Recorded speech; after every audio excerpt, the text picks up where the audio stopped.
రేపటి నుంచి కాంగ్రెస్ పోరుబాట. సొంత నిధులతో బడి నిర్మాణం, పైనమైన పగిడిద్దరాజు, బాబోట్ కుక్కలు, ఇలాంటి టాప్ 10 తెలంగాణ వార్తలను ఇప్పుడు చూద్దాం.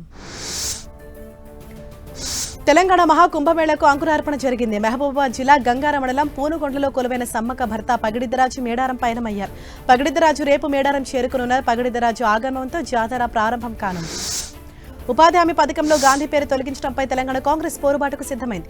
రేపటి నుంచి 4 రోజుల పాటు incharge Meenakshi Natarajan, TPCC chief Mahesh Kumar Goud 5 ఉమ్మడి జిల్లాలో పర్యటించనున్నారు. ఉపాధి హామీ పథకం లబ్ధిదారులతో 4 రోజుల పాటు పర్యటించి కేంద్రం తీరును ఎండగట్టాలని టీపీసీసీ నిర్ణయించింది.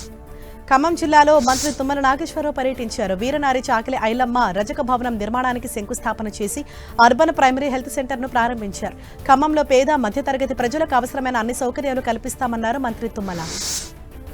నల్గొండ జిల్లా కేంద్రంలోని ప్రకాశం బజార్లో సొంత నిధులతో నిర్మించిన బొట్టుగూడ ప్రభుత్వ పాఠశాలను మంత్రి కోమటిరెడ్డి వెంకటరెడ్డి ప్రారంభించారు. తన తనయుడు కోమటిరెడ్డి ప్రతీక్ రెడ్డి ఫౌండేషన్ ద్వారా 8 కోట్ల సొంత నిధులతో అత్యాధునిక హంగులతో స్కూల్ భవనాన్ని నిర్మించారు. పేద విద్యార్థులకు కార్పొరేట్ స్థాయి విద్యను అందించాలన్న లక్ష్యంతో ఈ స్కూల్ నిర్మించినట్లు మంత్రి తెలిపారు.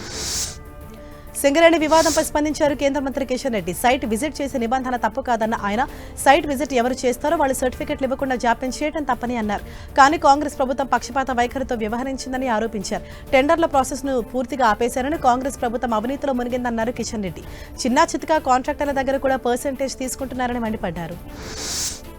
మల్కాజ్గిరి నేడమెట్ల ఎంపీ ఈటెల, ఎమ్మెల్యే మరి రాజశేఖర రెడ్డి మధ్య వాగ్వాదం చోటు చేసుకుంది. రైల్వే అండర్ బ్రిడ్జ్ శంకుస్థాపన పనుల విషయంలో గొడవ జరిగింది. కేంద్ర ప్రభుత్వ నిధులతో బ్రిడ్జ్ ఏర్పాటు అవుతుందన్నారు ఈటెల. అయితే తమ పోరాటం వల్లే మంజూరైందన్నారు మరి రాజశేఖర రెడ్డి. దీంతో ఇరు వర్గాల మధ్య ఘర్షణ వాతావరణం నెలకొంది. బీఆర్ఎస్ మాజీ ఎంపీ సంతోష్ రావుపై జాగృతి అధ్యక్షురాలు కవిత సంచలన కామెంట్స్ చేశారు. సీఎం రేవంత్ రెడ్డికి సంతోష్ రావు గూఢచర్య అని ఆరోపించారు. సంతోష్ రావుకు నోటీసులు ఇచ్చినా సీఎం రేవంత్ ఎలాంటి చర్యలు తీసుకోలేరని ఆరోపించారు. సంగారెడ్డిలోని రిజిస్ట్రేషన్ ఆఫీసును పటాన్చెరు తరలించడానికి కాంగ్రెస్ సీనియర్ నేత జగ్గారెడ్డి వ్యతిరేకిస్తున్నారు. సబ్ రిజిస్ట్రార్, డిస్ట్రిక్ట్ రిజిస్ట్రార్ ఆఫీసులను తరలించేందుకు యత్నించిన అధికారులకు ఆయన అడ్డు చెప్పారు. మంత్రులు పొంగిరెడ్డి, దామోదర్తో తాను మాట్లాడతారని, అప్పటి వరకు ఎలాంటి తరలింపు ఆలోచన చేయొద్దని జగ్గారెడ్డి అధికారులకు సూచించారు. హన్మకొండ జిల్లా భీమదేవరపడం రంగయ్యపల్లిలో మహిళలు బతుకమ్మ ఆడుకునేందుకు స్థలాన్ని కేటాయించారు. గ్రామ యువకుడు తిరుపతి రెడ్డి, సర్పంచ్ రజని కలిసి 30 గుంటల స్థలాన్ని గ్రామానికి అందించారు.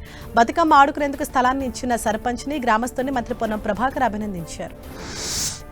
హైదరాబాద్ ఖానామేట్లో మైనారిటీ కమ్యూనిటీ హాల్ నిర్మిస్తామని చెప్పి శేర్లింగంపల్లి ఎమ్మెల్యే గాంధీ మాట తప్పారని బీఆర్ఎస్ నేతలు ఆరోపిస్తున్నారు. 2023కి ముందు మైనారిటీ ఓట్ల కోసం ఓ శిలాఫలకాన్ని ఏర్పాటు చేశారని, ఇప్పుడు కాంగ్రెస్లోకి వెళ్లి ముస్లిం మైనారిటీలకు ఫంక్షన్ హాల్ అని కొత్తగా మరో శిలాఫలకం వేశారని మండిపడుతున్నారు.